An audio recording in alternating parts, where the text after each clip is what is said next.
దేవునికి స్తోత్రం కలుగునుగాక. హల్లెలూయా. దేవునికి స్తోత్రం కలుగునుగాక. ప్రేమైన దేవుని యొక్క దైవ జంగమా యెహెజ్కేలు గ్రంథము 37 అధ్యాయంలో నుంచి మొదటి భాగంలో కొన్ని సంగతులు మీ ముందు పరిశుద్ధాత్మ దేవుడు మీ ముందు ఉంచి ఉన్నాడు. ఇది రెండో భాగంగా కొన్ని విషయాలు మరి పరిశుద్ధాత్మ దేవుడు మనకు తెలియచేయాలని ఆశపడుతున్నాడు. దేవునికి స్తోత్రం. కనుక ప్రియమైన దైవజనంగా గమనించండి, దేవుని వాక్యము జీవము కలిగిన వాక్యం. దేవునికి స్తోత్రం. యెహెజ్కేలు ప్రవక్తతో దేవుని ఆత్మ యెహోవా హస్తము తోడుకొని వెళ్ళి ఆ లోయల్లో ఉన్న ఆ ఎముకలను చూపించినప్పుడు యెహెజ్కేలుతో ప్రభువు యెహోవా మాట్లాడుచున్నాడు. ప్రియులారా, దేవుడు ఏం మాట్లాడుచున్నాడు? మాట్లాడుతున్నాడు. యెహెజ్కేలు ఏమి సమాధానం ఇచ్చాడు? హల్లెలూయా. యెహెజ్కేలుతో అంటున్నాడు, యెహెజ్కేలు, ఈ ఎండిపోయిన ఎముకలు బ్రతకగలవా అన్నప్పుడు యెహెజ్కేలు చెప్పిన సమాధానం ఏంటంటే, అది యెహోవాకే తెలియదు. అవును, దేవునికి స్తోత్రం. దేవుడికే తెలియాలి.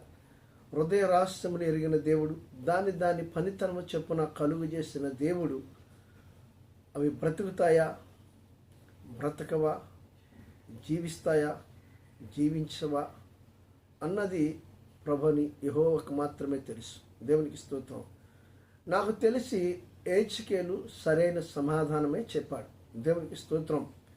ఈరోజు దేవుడు అడుగుతున్న ప్రశ్నకు కానీ, దేవుడు నీతో వాక్యము ద్వారాగా మాట్లాడుతున్నప్పుడు కానీ, ప్రార్థనలో ప్రభుతోను సంభాషణ చేయుచున్నప్పుడు కానీ, నీ సమాధానం కానీ దేవుని యందు ఎలాంటి నమ్మకత్వముతో కూడినటి విజ్ఞాపనలను మొరపెట్టించున్నావు. ఏ విధముగా దేవుడు చెప్పిన దానికి, ప్రభువా నీకు సాధ్యము కానీ మాకు అసాధ్యమని ఎప్పుడైనా చెప్పావా? నిజమే, మనుషులకు అసాధ్యమే, కానీ దేవునికి సమస్తము సాధ్యమే. అందుకే అంటున్నాడు యెహెజ్కేలు, అది యెహోవాకే తెలియను. హల్లెలూయా. దేవునికే తెలుసండి. దేవుడు యెహెజ్కేలుతో చెప్పినప్పుడు ఆ ఎముకలన్నీ ఒకే చోటకి ఒక ఉన్నతమైన ధ్వనితో, గడగడమని ధ్వనితో అవి లేచి నిలబడ్డాయి. దేవునికి స్తోత్రం.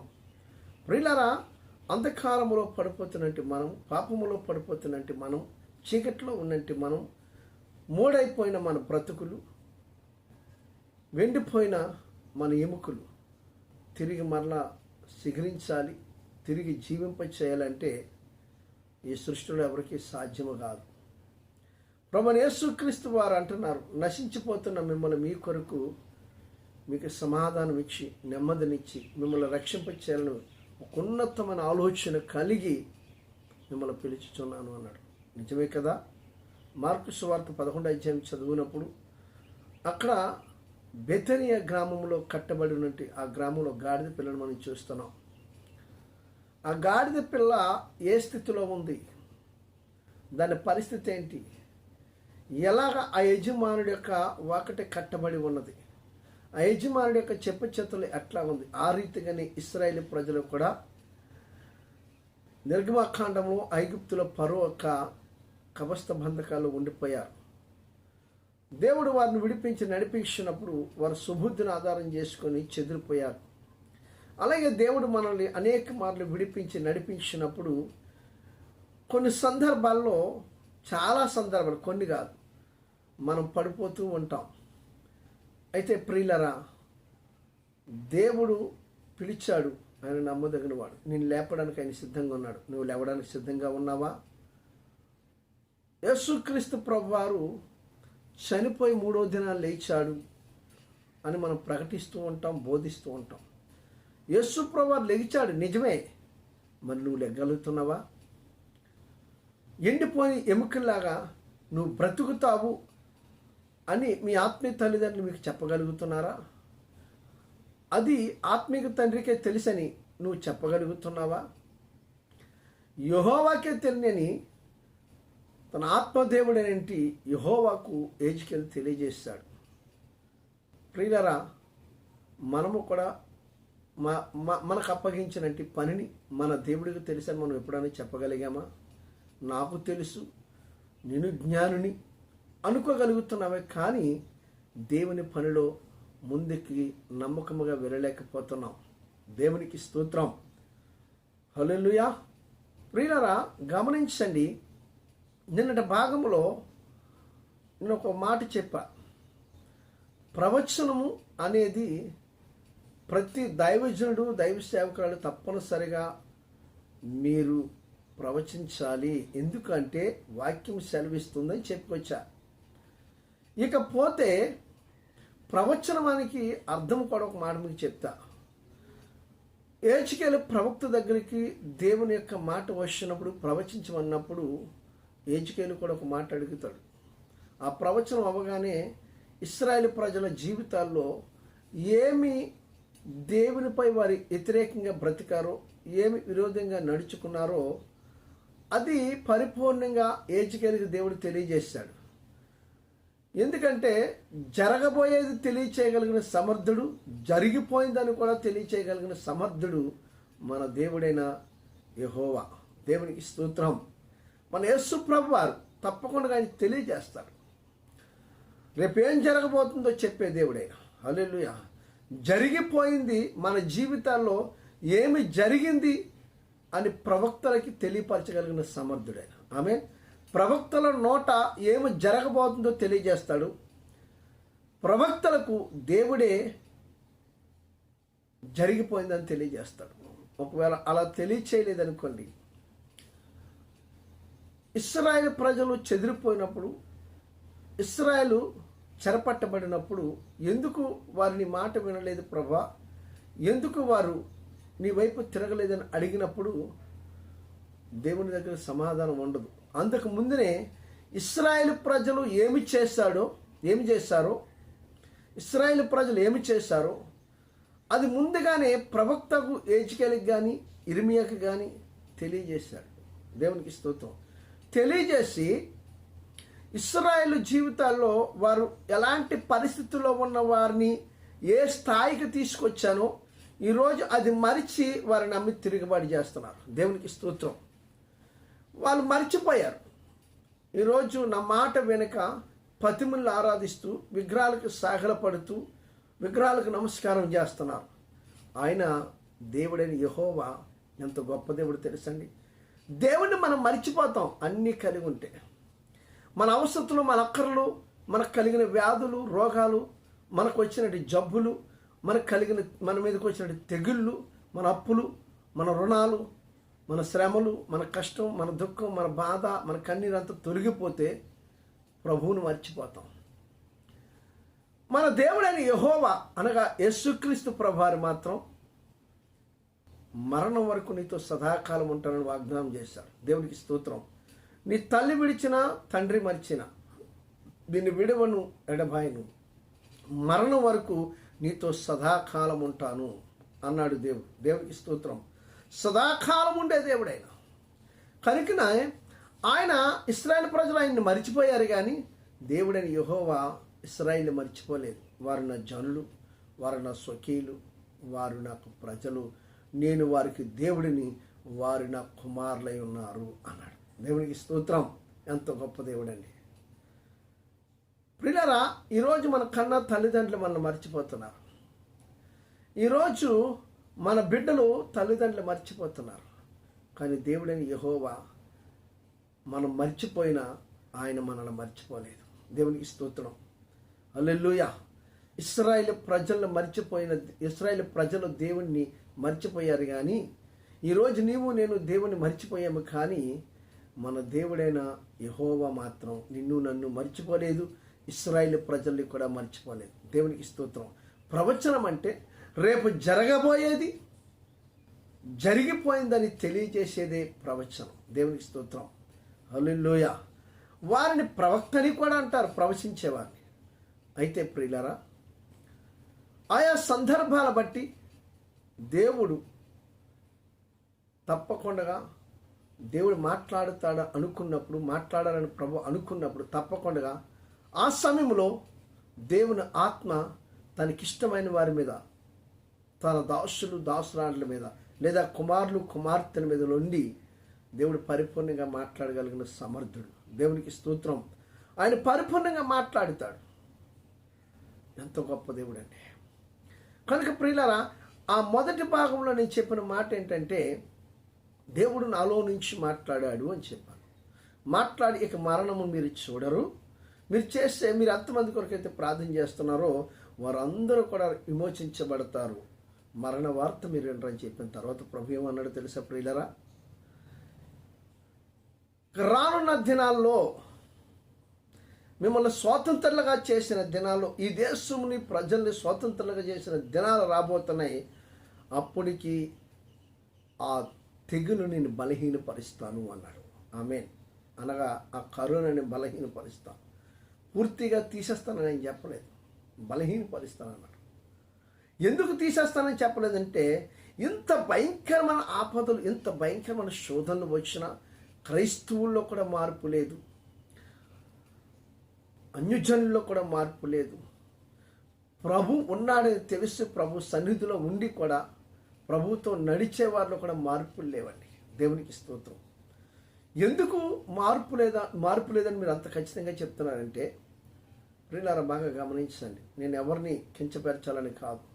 ఈరోజు సేవకులమైనటువంటి మనము, బాగా గమనించి, సేవకులమైనటువంటి మనము కులాలకు శిక్ష పెడుతున్నాం మనమే. సేవకుల కులం ఉంది కానీ సేవకులకి వేరు కులము లేదు. దేవునికి స్తోత్రం. యేసు ప్రభు వారు మీకు సేవ చేయటకు వచ్చానన్నాడు, మీతో పరిచర్య చేయించుకోనని చెప్పాడు. మీలో ఎవరు గొప్పవారై ఉన్నారో వారు పరిచారికులై ఉండండి అన్నాడు. ఆమేన్. కానీ ఈరోజు ఏమవుతుందంటే, మన కులవాడు, మాదిగోడు, మాలోడు, రెడ్డి, కుమ్మరి, కమ్మ, ఇలాగా కాపు, తెలగ, రకరకాల కులాలతో మావోడు, మీరు మావోలే, మా కులస్తులే. క్రైస్తవుడు, నిజ క్రైస్తవుడికి కులం ఉండదు ప్రియులారా. నిజమైన ఆత్మ కలిగిన దైవజనుడికి కులం అనేది కనిపించదు. ఒకవేళ అలాంటి మనస్సు నువ్వు ఇంకా కలుగుతూ ఈ క్షణమే తీసేసుకో. విశ్వాసమైన దైవజనుడివైనా తప్పకుండా తీసేసుకో. లేకపోతే నువ్వు క్రీస్తులో లేవని అర్థం. ఇంకా నీలో లోకము సావలేదు, ఇంకా అపవాది నీలో సావలేదు, ఇంకా నీలో లోక ఆశలు, లోక సంబంధమైన కోరికలు చనిపోలేదని అర్థం. దేవునికి స్తోత్రం. నిజమే, తప్పకుండా నేను చెప్పేది వాస్తవం ప్రియులారా. నువ్వు ఎవరు అభిమానివి? పవన్ కళ్యాణ, మహేష్ బాబా, ఇలాంటి చిరంజీవి, రకరకాల ప్రభాసు, రకరకాల ఎన్టీ రామారావు పేర్లు పెట్టుకుంటావు, సినీ యాక్టర్ల పేర్లు. హీరోయిన్స్ పేరు కూడా నాకు ఆ హీరోయిన్ ఇష్టం, క్రైస్తవుడికి ఒకే ఒక వ్యక్తి ఇష్టమై ఉండాలి, ఆయనే యేసు ప్రభువారు. ఒకవేళ నువ్వు ఇంకా ఆ స్థితిలో ఉంటే, నీవింకా నీలో ఆ యొక్క శత్రువు లేదా ఆ దెయ్యం సావలేదు.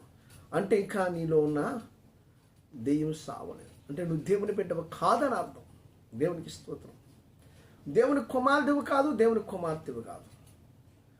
నువ్వు ఎంతకాలము సేవ చేసినా, ఎంతకాలము దేవుని మందిరానికి వెళ్ళా, ఇవి నీలో సావకపోతే, ఇవి నీలో పూర్తిగా సమాధి చెయ్యబడకపోతే నువ్వు దేవుని కుమారుడివి కాదు, నువ్వు దేవుని కుమార్తెవు కాదు. టిక్టాక్లు చేయడం, ఇన్స్టాగ్రాములో స్టార్టింగ్లు చేయడం, దేవుని ఆత్మ కలిగిన వారు ఇలాంటి పనికి మాలి పనులు చేయరు. నిజ క్రైస్తవుడు ఎవరో చేయరు. అందుకే ఆత్మ పొందుకోమంటే భయపడతారు. ఎందుకంటే ఆత్మ సర్వసత్యములకు నడిపిస్తుంది. ఆమేన్. ఆత్మ అద్భుతాలు చేస్తుంది, సూచక్రియలు చేస్తుంది, గొప్ప కార్యాలు చేస్తుంది, రేపు జరగబోయే తెలియజేస్తుంది, జరిగిపోయిందని జ్ఞాపకం చేస్తుంది. ఆత్మ కలిగి నువ్వు నడుచుకుంటే పాపము నీకు దూరం అయిపోతుంది. ఆత్మ కలిగిన వాడు, క్రీస్తుని కలిగిన వాడు పాపాన్ని దూరం చేస్తాడు. దేవుని ప్రేమించేవాడు పాపము దూరం అయిపోద్ది. దేవుని ప్రేమించేవాడు భయము దూరం అయిపోద్ది. దేవుని ప్రేమించేవాడు వాక్యముని చదువుతాడు. దేవుని ప్రేమించేవాడు ప్రార్థన చేస్తాడు. దేవుని ప్రేమించేవాడు ఆత్మ కలిగి ఉంటాడు. దేవుని ప్రేమించేవాడు దైవజనుని ప్రేమిస్తాడు. దేవుని ప్రేమించేవాడు సంఘంలో ఉన్నటువంటి సహోదరుల ప్రేమ కలిగి నడుచుకుంటాడు. దేవుని ప్రేమించేవాడు నిత్యము దేవునితో గడుపుతాడు. దేవునికి స్తోత్రం. అంతేకాని దేవుడి చెప్పిన ప్రతి మాట హెజ్కేలు విన్నాడు. హెజ్కేలుతో దేవుడు ఏ మాట అయితే చెప్పాడు అది ఇశ్రాయేలు ప్రజలకు స్పష్టంగా తెలియజేశాడు. మన సొంత మాటలు, ఈ లోక సంబంధమైన మాటలు సంఘములో ప్రకటించరాదు. లోక సంబంధమైన విషయాలు సంఘ బిడ్డలకు, విశ్వాసులకు తెలియజేయకూడదు. వాక్యం ఏం చెప్తుంది ఆ వాక్యాన్ని తెలియచేయి. అపోస్తల కార్యాలు 2వ అధ్యాయం మనం చూసాం కదా, చదువుకుంటే అందులో 16, 17, 18 వచనాల్లో అద్భుతమైన మాటలు రాయబడి ఉన్నాయి. అలాగే యోవేలు ప్రవక్త 2వ అధ్యాయం, నేను రాత్రి కూడా ఆ మొదటి భాగంలో చెప్పాను, 20, 21, 19 వచనాలు మనం చదివితే శ్రేష్టమైన సంగతులు మనకు కనబడుతూ ఉంటాయి.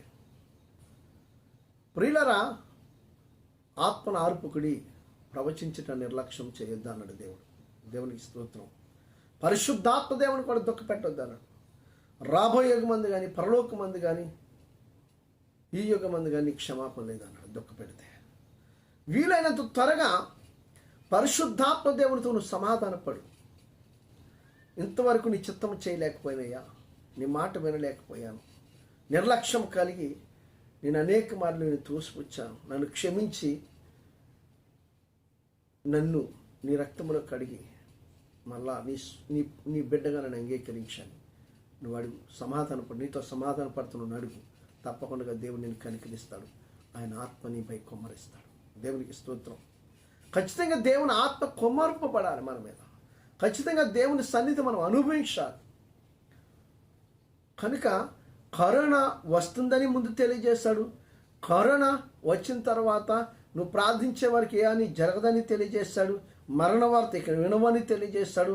ఆక్సిజన్స్ విషయంలో కానీ, ఊపిరి విషయంలో కానీ, హెజ్కేలు ఆ ఊపిరి ఊదే విషయంలో కానీ, జీవాత్మ రమ్మని విషయంలో కానీ, దేవుడు చేసే ప్రతిదీ కూడా మేము ఎత్తిపట్టి వాక్యాలు, వాగ్దానాలు ఎత్తిపట్టి ప్రార్థన చేస్తాం. ఆశ్చర్యమైన రీతిలో వద్దనుకుంటే ఆక్సిజన్ అనేక మందికి అందించారు. అనేక మంది, కొంతమంది దాతలు. దేవునికి స్తోత్రం. హల్లెలూయా, హల్లెలూయా.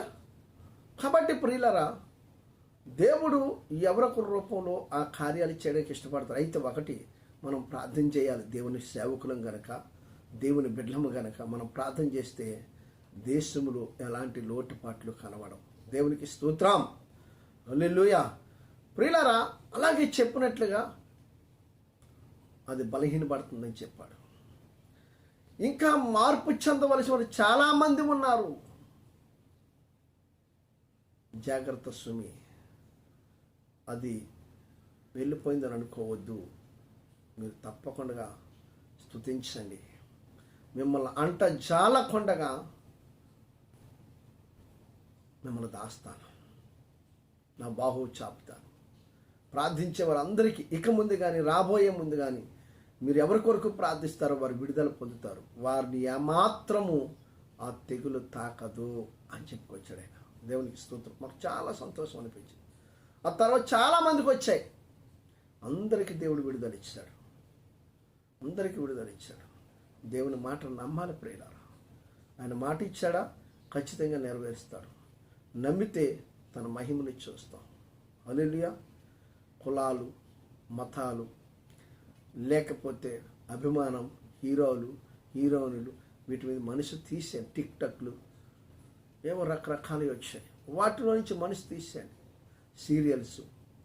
యేసు క్రీస్తు ప్రభువారిని అంగీకరించినంటే ఏ వ్యక్తి అయినా సరే, యేసు ప్రభువారిని నామమును బట్టి ప్రార్థన చేసే ఏ ఒక్కరైనా సరే, వాడు సీరియల్ చూసినా, వారు సినిమాలు చూసినా, టిక్టాక్లో చేసిన, ఇన్స్టాగ్రామ్లో కానీ, వాట్సాప్లో కానీ షాటింగ్లు చేసిన, ఫేస్బుక్లో అసభ్యకరమైన పిక్చర్స్ చూసిన, మా హీరో, మా కులపోడు అని మనము ఇష్టానుసారంగా